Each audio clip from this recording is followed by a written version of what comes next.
मेरी 14 साला हसीन साली कुछ दिनों के लिए हमारे घर रहने आई।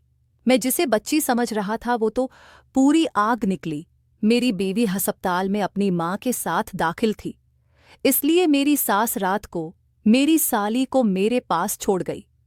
मैंने उसे बच्ची समझकर अपने साथ सलाह लिया कि कहीं वो नए घर में डर ना जाए, लेकिन उसने तो आधी रात को मेरे साथ ही बेड पर रात के 12 बजे के करीब मेरे कमरे के दरवाजे पर दस्तक हुई तो मैं जान गया कि मेरी साली नेदा ही होगी, क्योंकि वो उस वक्त पूरे घर में अकेली थी और वो पहली दफा हमारे घर रहने के लिए आई थी, तो शायद उसे रात के उस पे दुर लग रहा था। जैसे ही मैंने दरवाज़ा खुला तो ये देखकर मेरी हैरत के अंतहा न रही कि वो नियम बरहना सी नाइटी पहने दरवाजे पर खड़ी थी। मुझे देखते ही कहने लगी कि इरशद बाई, मुझे आपके घर में बहुत खौफ महसूस हो रहा है। क्या मैं रात आपके साथ आपके कमरे में गुजार सकती हूँ? मेरी नज़र में तो नेदा एक 14 साल की बच्ची थी, लेकिन मैं पहली बार उसे यूं देख रहा था। वो तो किसी गुलाब की कली की तरह तरोताज़ा थी। 14 साल की उम्र में ही उसका बदन भरपूर जवान हो गया था। कमरे में मदम रोशनी होने के बावजूद भी नी बरहना नाइटी में उसका जिस्म का हर हिस्सा वाज़िह नज़र आ रहा था।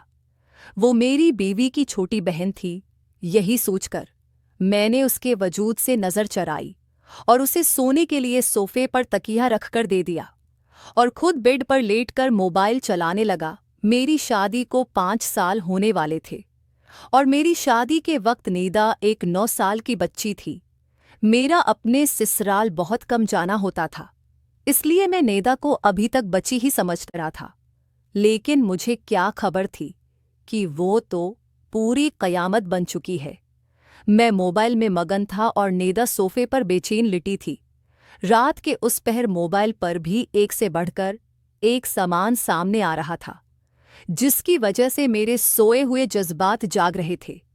मैंने नेदा को आवाज़ देकर पूछा कि कोई मसला है क्या? नेदा कहने लगी कि इरशद भाई, ये सोफ़ा बहुत छोटा है और मेरे पाँव सोफे से बाहर जा रहे हैं, जिसकी वजह से मैं सही तरह से लेट नहीं पा रही। नेदा की बात सुनकर मैंने कहा कि ठीक है नेदा, तुम बेड पर आ जाओ, मैं सोफे पर बैठ जाऊंगा। नेदा जैसे ही बेड पर आई तो मैं अपना तकिए लेकर उठने लगा, लेकिन नेदा ने मेरा हाथ पकड़कर रोक लिया और कहने लगी कि इरशद भाई, आप क्या सारी रात बैठे ही रहेंगे? मेरे साथ यहीं बेड पर सो जाएं, मुझे कोई परेशानी नहीं होगी। मेरे लिए नेदा के जिस्म से नज़रें हटाना मुश्किल हो रहा था।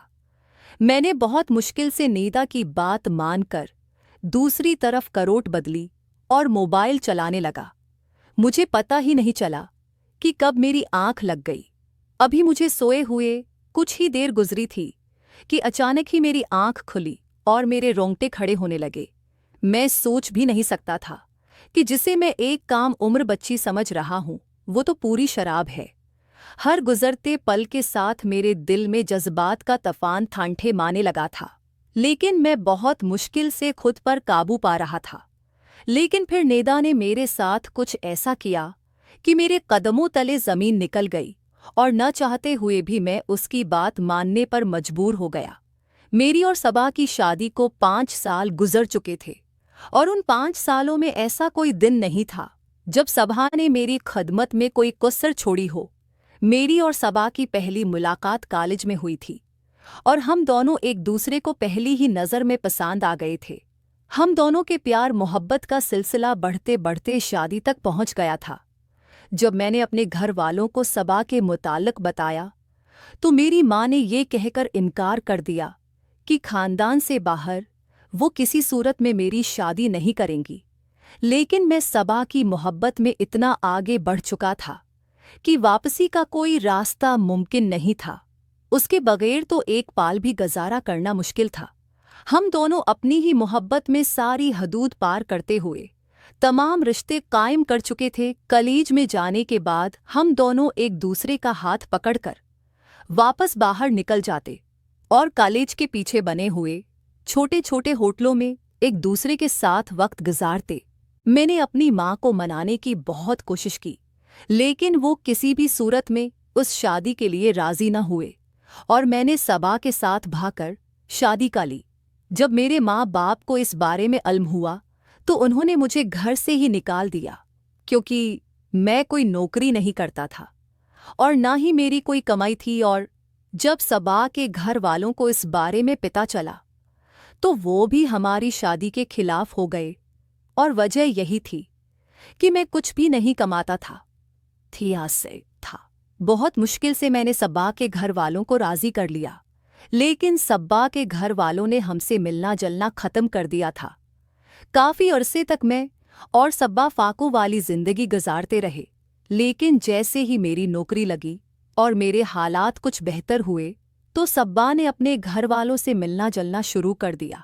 लेकिन अब वो लोग मुझे बिल्कुल भी पसंद नहीं थे, क्योंकि जब मुश्किल हालात थे तो उन्होंने मुझे नहीं अपनाया था, और इसलिए मैं सबा के घर न जाने के बराबर जाता था। साल में 1 या 2 दफ़ा। इसलिए मैंने सबा की छोटी बहन नैदा को कभी सही से देखा भी नहीं था। न ही मैं इस बात से वाकिफ था कि वो अब 14 बरस की एक खूबसूरत लड़की बन चुकी है।